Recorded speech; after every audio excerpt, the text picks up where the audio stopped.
ನಮಸ್ಕಾರ. ನಾನು Shankar ತೊಂಟಾಪುರ್, Kannada D V news, Karnataka. ನಮಸ್ಕಾರ ಸರ್. ನಾನು ರಮೇಶ್ ನಡಗೇರಿ,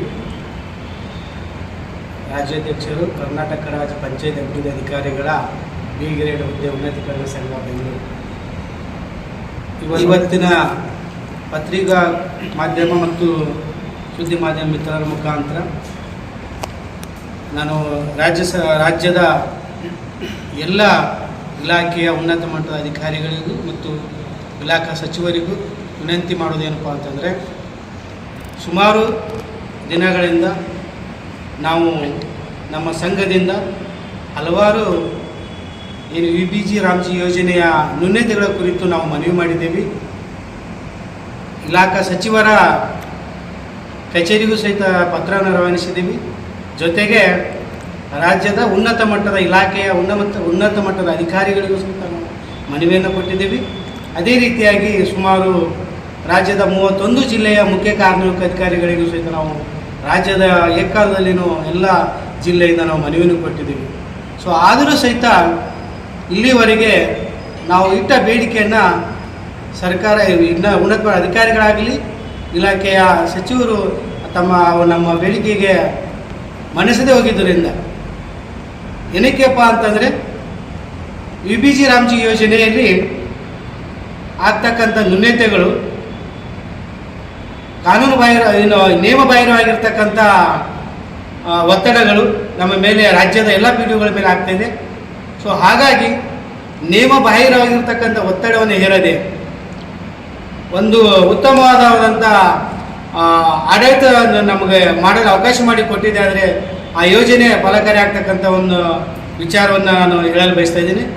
ಏನಪ್ಪ ಅಂತಂದರೆ, ಈಗಾಗಲೇ MGNRC ಯೋಜನೆಯಲ್ಲಿ ಇರ್ತಕ್ಕಂಥ ಯೋಜನೆಗಳಲ್ಲಿ ಇರ್ತಕ್ಕಂಥ ಕಾಮಗಾರಿಯನ್ನು ಹೊರತುಪಡಿಸಿ ಸುಮಾರು ಏನು UBG ರಾಮ್ಜಿ ಯೋಜನೆಯಲ್ಲಿ 318 ಕಾಮಗಾರಿಗಳನ್ನು ನಾವು ತೆಗೆದುಕೊಳ್ಳೋಕೆ ಅವಕಾಶ ಇದೆ. ಸೊ ಅದರಲ್ಲಿ ಏನಪ್ಪ ಅಂತಂದರೆ, ಕೆಲವೊಂದು ಹೂಳೆತ್ತು ಕಾಮಗಾರಿಗಳಲ್ಲಿ UBG ರಾಮ್ಜಿ ಯೋಜನೆಯಲ್ಲಿ ಇರದೇ ಇರೋದರಿಂದ ಒಂದು ಜಿಲ್ಲೆಯಲ್ಲಿ ಕೆಲವೊಂದು ಅದಕ್ಕೆ ಮೇಲಾಧಿಕಾರಿ ತಗೋಬೋದು ಅಂತ ಹೇಳ್ತಾರೆ, ಇನ್ನೊಂದು ಜಿಲ್ಲೆಯಲ್ಲಿ ತಗೋಬೇಡ ಅಂತ ಹೇಳ್ತಾರೆ. ಜೊತೆಗೆ ನಾವು ಇನ್ನು ಟೈಮ್ನಲ್ಲಿ NMR ತೆಗೆದೇ ಹೋದಾಗ ದಂಡನೆಗಳನ್ನು ವಿಧಿಸ್ತಕ್ಕಂಥ ಬೆದರಿಕೆಯನ್ನು ಹೊಡ್ತಾ ಇದ್ದಾರೆ. ನಮ್ಮ ಮೇಲೆ 124 ಮಾಡೋದಾಗಿರ್ಬೋದು, ನೋಟಿಸ್ ಜಾರಿ ಮಾಡೋದಾಗಿರ್ಬೋದು, ಜೊತೆಗೆ ನಿಮ್ಮನ್ನು ಸಸ್ಪೆಂಡ್ ಮಾಡ್ತೀವಿ ಅಂತಕ್ಕಂಥದ್ದನ್ನು ಏನು ನಿಯಮ ಬಾಹಿರವಾಗಿರ್ತಕ್ಕಂಥ ಕೆಲಸಕ್ಕೆ ತಾವು ಏನು ನಮ್ಮ ಮೇಲೆ ಒತ್ತಡ ಹೇರ್ತಾ ಇದ್ದೀರಿ. ದಯಮಾಡಿ ಆ ಒತ್ತಡದಿಂದ ನಾವು ಏನಪ್ಪ ಅಂತಂದರೆ ಭಾಳ ಎಲ್ಲ ರಾಜ್ಯದ ಎಲ್ಲ ಪೀಳಿಗೆಗಳು ಕುಗ್ಗೋಗಿರ್ತಕ್ಕಂಥ ಒಂದು ಸನ್ನಿವೇಶ ಕಂಡು ಬರ್ತಾ ಇದೆ. ಸೊ ಹಾಗಾಗಿ ನಮ್ಮ ಚೈತನ್ಯವಾಗಿ ಕೆಲಸ ಮಾಡಲು ತಾವು ಅನುವು ಮಾಡಿಕೊಡ್ಬೇಕು. ಜೊತೆಗೆ ಏನು SOP ಅಂತಕ್ಕಂಥ ಏನು ನಮ್ಮ ಏನು ಯೋಜನೆಗೆ ಸಂಬಂಧಪಟ್ಟಿರ್ತಕ್ಕಂಥ ಚೌಕಟ್ಟನ್ನು ಇರಬೇಕಾಗಿತ್ತು. SOPಯನ್ನು ಬೇಗನೆ ಬಿಡುಗಡೆ ಮಾಡಿದ್ರೆ ನಮಗೆ ಅನುಕೂಲ ಆಗ್ತಕ್ಕಂಥದ್ದು ಮತ್ತು ಆಡಳಿತಾತ್ಮಕವಾಗಿ ಕೆಲಸ ಮಾಡೋಕ್ಕೆ ಇನ್ನೂ ನಮಗೆ ಹೆಚ್ಚು ಹುಮ್ಮಸ್ಸು ಬರ್ತಕ್ಕಂಥದ್ದು. ಜೊತೆಗೆ ಇನ್ನೊಂದು ಏನಪ್ಪ ಅಂತಂದರೆ, ನಮಗೆ ಅಸ್ಪಷ್ಟವಾಗಿರ್ತ ಮಾರ್ಗಸೂಚಿಯನ್ನು ಅದಕ್ಕೆ ನಮ್ಮೊಂದು ಸುಮಾರು 5 ಲಕ್ಷದ ಒಳಗೆ ಇರ್ತಕ್ಕಂಥ ಕಾಮಗಾರಿಗಳಿಗೆ ಟೆಂಡರನ್ನು ವಿನಾಯಿತಿ ನೀಡಬೇಕಂತ ಬೇಡಿಕೆ ಇದೆ ನಮ್ಮದು. ಜೊತೆಗೆ ನಮ್ಮಲ್ಲಿ ಇರ್ತಕ್ಕಂಥ ಹಲವಾರು ಬೇರೆ ನಾ ಈಗಲೇ ಹೇಳಿದೆ ತಮಗೆ, ಅಂದರೆ ಒಂದು ಜಿಲ್ಲೆಯಲ್ಲಿ ಇರ್ತಕ್ಕಂಥ ಇನ್ನೊಂದು ಜಿಲ್ಲೆಯಲ್ಲಿ ಬೇರೆ ಹೇಳ್ತಾ ಇದ್ದಾರೆ, ಇನ್ನು ಮತ್ತೊಂದು ಜಿಲ್ಲೆಯಲ್ಲಿ ಹೇಳ್ತಾ, ಅದಕ್ಕಾಗಿ ಏಕರೂಪದ ಒಂದು ಆಡಳಿತದ ಒಂದು ನಮಗೆ ಮಾಡೋಕ್ಕೆ ಅವಕಾಶ ಮಾಡಿಕೊಟ್ರೆ ಅನುಕೂಲ ಆಗ್ತಕ್ಕಂಥ ವಿಚಾರವನ್ನು ಇಟ್ಕೊಂಡು ಇವೆಲ್ಲವುಗಳನ್ನು ಇಟ್ಕೊಂಡು ಹಲವಾರು ಬಾರಿ ನಾವು ಬೇಡಿಕೆಯನ್ನು ಕೊಟ್ಟರು ಸಹಿತ ಯಾವುದೇ ಈಡೇರಿಸಿರುವುದಿಲ್ಲ. ಹಾಗಾಗಿ ನಾವು ಏನು ಮಾಡ್ತಾ ಇದ್ದೀವಪ್ಪ ಅಂತಂದರೆ, ತಾವು ಈಗಾಗಲೇ ಸರ್ಕಾರ ಒಳ್ಳೆಯ ಒಂದು ಉತ್ತಮ ಯೋಜನೆಯನ್ನು ಅನುಷ್ಠಾನ ಮಾಡ್ತಾ ಇದೆ. ಏನಪ್ಪ ಅಂತಂದರೆ, ರಾಜ್ಯದ ಯಾವುದೇ ಒಬ್ಬ ವ್ಯಕ್ತಿ ಗೂಳೆ ಹೋಗಬಾರ್ದು ಅಂತಕ್ಕಂಥದ್ದು ರಾಜ್ಯದ ಎಲ್ಲ ಈಗಾಗಲೇ ಬರಗಾಲ ಒಂದು ಸನ್ನಿವೇಶದಲ್ಲಿ ರಾಜ್ಯದ ಎಲ್ಲ ಜನರು ಯಾರೇ ಒಂದು ಏನು ನಮ್ಮ ಕೂಲಿ ಕಾರ್ಮಿಕರು ಯಾರು ಬೇರೆ ದೇಶ ಆಗಬಾರ್ದು ಅಂತಕ್ಕಂಥ ನಾವು ವಿನಂತಿ ಮಾಡ್ತಿದ್ದೀವಿ. ಸೊ ಮುಂಬರುವ ದಿನಗಳಲ್ಲಿ ಈ ಒಂದು ನಾವು ಕೊಟ್ಟಂಥ ಮನವಿಯನ್ನು ತಾವು ಸ್ಪಂದಿಸದೆ ತಮ್ಮ ಒಂದು ಬರೇ ಏನಪ್ಪ ನೀವು ಮಾಡಲೇಬೇಕು, ನೀವು ಮಾಡಲಿತ್ತಪ್ಪ ಅಂತಂದರೆ ನಾವು ನಿಮ್ಮ ಮೇಲೆ ಶಿಸ್ತು ಕ್ರಮ ಆಗಿರ್ಬೋದು, ದಂಡನೆಗಳಾಗಿರ್ಬೋದು ಅಂತ ಏನು ತಾವು ಒತ್ತಡ ಆಗ್ತಾ ಇದ್ರಿ, ಇದು ಒತ್ತಡ ಆಗಬಾರ್ದು. ಅದಕ್ಕಾಗಿಯೇ ತಮಗೆ ನಾವು ಡೆಡ್ಲೈನ್ ಕೊಡ್ತಾ ಇದ್ದೀವಿ. ಏನಪ್ಪ ಅಂತಂದರೆ, ಸುಮಾರು ಏನು ಈ ಮುಂಬರುವ ದಿನಗಳಲ್ಲಿ ಬರುವ ಒಂದು ಏನು 15ನೇ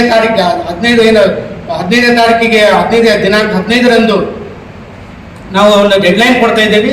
15ನೇ ತಾರೀಕಿಗೆ ಒಳಗಾಗಿ ಇವೆಲ್ಲವರ ಕಾರ್ಯರೂಪಕ್ಕೆ ತಾವೆಲ್ಲ ನಮ್ಗೆ ಒದಗಿಸಿದಾಗಿದೆಯಪ್ಪ ಅಂತಂದರೆ ಮುಂಬರುವ ದಿನಗಳಲ್ಲಿ ಉತ್ತಮವಾಗಿರ್ತಕ್ಕಂಥ ಇನ್ನೂ ಏನು VBG ರಾಮ್ಜಿ ಯೋಜನೆ ನಾವು ಅಚ್ಚುಕಟ್ಟವಾಗಿ ಅದನ್ನು ಏನಪ್ಪಾ ಅಂತಂದರೆ ನಾವು ಕಾರ್ಯರೂಪಕ್ಕೆ ತರಲು ಕೆಲಸ ಮಾಡ್ತಿದ್ದೀವಿ. ಒಂದು ವೇಳೆ ಇದು ಕೊಡದೇ ಹೋಗಿತ್ತಪ್ಪ ಅಂತಂದರೆ ನಾವು ಬಹಿಷ್ಕಾರವನ್ನು ಹಾಕ್ತಾ ಇದ್ದೀವಿ.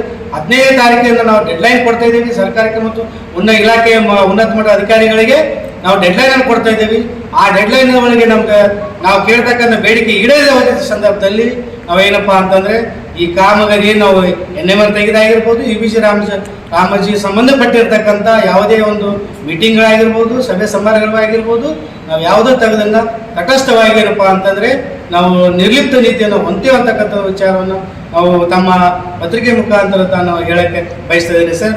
ಜೊತೆಗೆ ಏನಪ್ಪ ಅಂತಂದರೆ ಇನ್ನೂ ನಮಗೆ ಪ್ರಮುಖ ಬೇಡಿಕೆಗಳಲ್ಲಿ ಒಂದು ಸ್ಪಷ್ಟವಾಗಿತ್ತು, SOP ನಮ್ಗೆ ತಾವು ಬಿಡುಗಡೆ ಮಾಡಬೇಕು ಆದಷ್ಟು ಬೇಗನೆ. ಆಮೇಲೆ ಅನ್ಯ ಇಲಾಖೆ ಅಂದರೆ ಅನ್ಯ ಇಲಾಖೆಯ ಒಂದು ಉದಾಹರಣೆಗೆ ಲೈನ್ ಡಿಪಾರ್ಟ್ಮೆಂಟ್ಗಳ ಮಾಡಿರ್ತಕ್ಕಂಥ ಕೆಲಸಗಳನ್ನು ಪೇಮೆಂಟ್ ನಾವೇ ಮಾಡಬೇಕಾಗಿರ್ತಕ್ಕಂಥ. ಈ ಹಿಂದೆ NRCಯಲ್ಲಿ ಆ ರೀತಿ ಇರಲಿಲ್ಲ.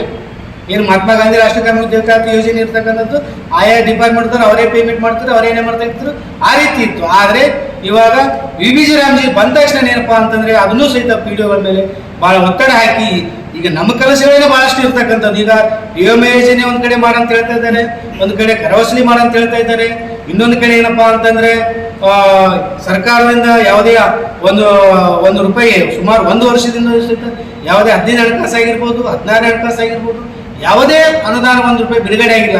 ಸೊ ಅಂತಹ ಸಂದರ್ಭದಲ್ಲಿ ನಾವು ಟ್ಯಾಕ್ಸನ್ನು ವಸೂಲಿ ಮಾಡಬೇಕು ಆಗುತ್ತೆ. ಟ್ಯಾಕ್ಸ್ ವಸೂಲಿ ಮಾಡಬೇಕು ಹೋಗಿತ್ತಪ್ಪ ಅಂತಂದರೆ ಈ ಬರಗಾಲ ಪರಿಸ್ಥಿತಿ ಇದೆ. ಬರಗಾಲ ಪರಿಸ್ಥಿತಿಯಲ್ಲಿ ನಾವು ಬಡವರ ಮನೆಗಳಿಗೆ ಹೋದಾಗ ನಮ್ಮ ಮನೆಗೆ ಟ್ಯಾಕ್ಸನ್ನು ತೆರಿಗೆಯನ್ನು ಕಟ್ರಿ ಅಂತ ಹೋದಾಗ ಯಾವ ರೀತಿ ಅದು ಸಕ್ಸಸ್ ಆಗ್ತೈತಿ. ಇಂಥವೆಲ್ಲ ಮಾನಸಿಕ ಒತ್ತಡ ನಮ್ಮ ಮೇಲೆ ಈ ರಾಜ್ಯದ PDOಗಳ ಮೇಲೆ ಮೇಲಾಧಿಕಾರಿಗಳು ಹಾಕ್ತಾ ಇದ್ದಾರೆ.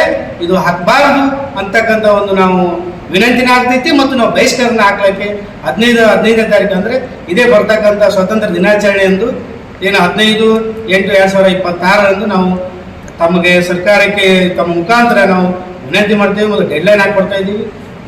ಒಂದು ಈ 15 ದಿನ ಈ ವಾರದಲ್ಲಿ ಆಗಲೇ ಹೋಯ್ತಪ್ಪ ಅಂತಂದರೆ ನಾವೆಲ್ಲ ಈಗ VBG ರಾಮ್ಜಿ ಸಂಬಂಧಪಟ್ಟಂಥ ಎಲ್ಲ ಕಾರ್ಯಚಟುವಟಿಕೆ ನಾವು ತಟಸ್ಥ ಮಾಡೋಕ್ಕೆ ನಾವು ನಿರ್ಧಾರನ ನಮ್ಮ ಸಂಘವು ಅದು ನಿರ್ಧಾರ ತೆಗೆದುಕೊಂಡಿರ್ತಕ್ಕಂಥ ಸರ್.